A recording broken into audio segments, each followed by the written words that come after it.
Today, President Trump deployed 800 National Guard troops to Washington, D.C. and took control of the city's police department. He says that this is to stop soaring crime, gun violence, and expanding homeless encampment.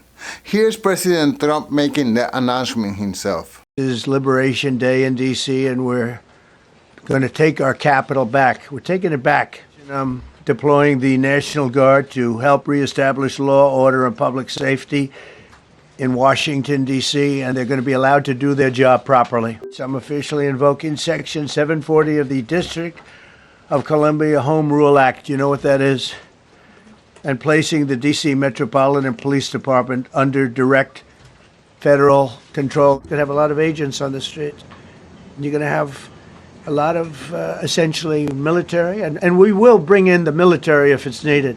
The process begins right now. It actually started over the weekend, and we confronted a lot of very bad people.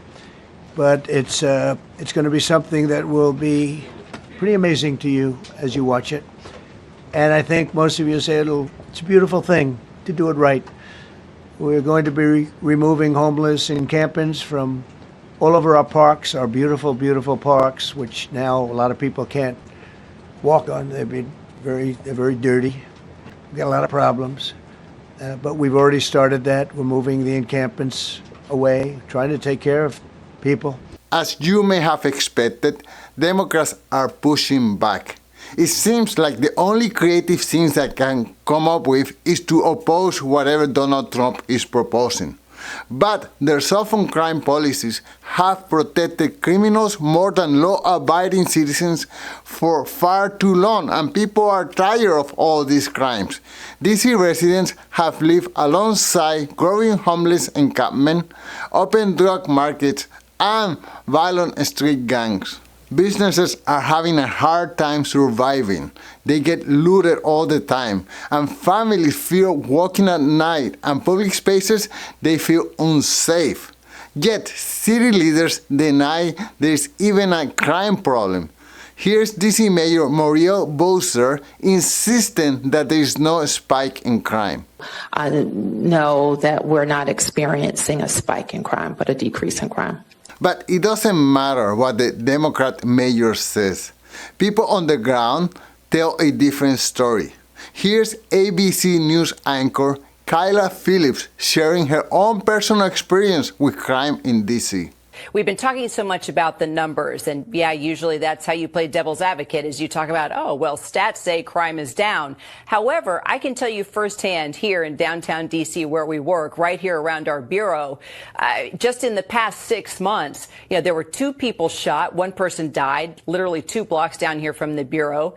It was within the last 2 years that I actually was jumped, walking just 2 blocks down from here.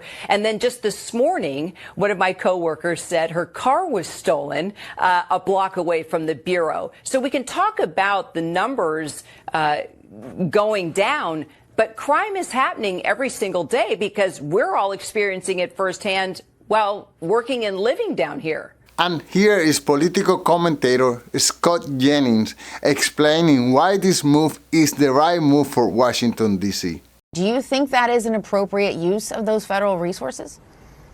I do, actually. I think it's a disgrace that our nation's capital is crime-ridden. I think it's a disgrace that tourists and visitors come to Washington, D.C. and they don't feel safe. I think it's a disgrace that, roving bands of teenagers are riding, hundreds of dirt bikes around Washington, D.C., shooting guns, shooting off fireworks, and you have these roving bands of carjackers. It's a disgrace. This is our national capital. You shouldn't have to feel that way, whether you live there or whether you're visiting on the streets of Washington, D.C. It's a unique place because it's a federal district. It's not in a state.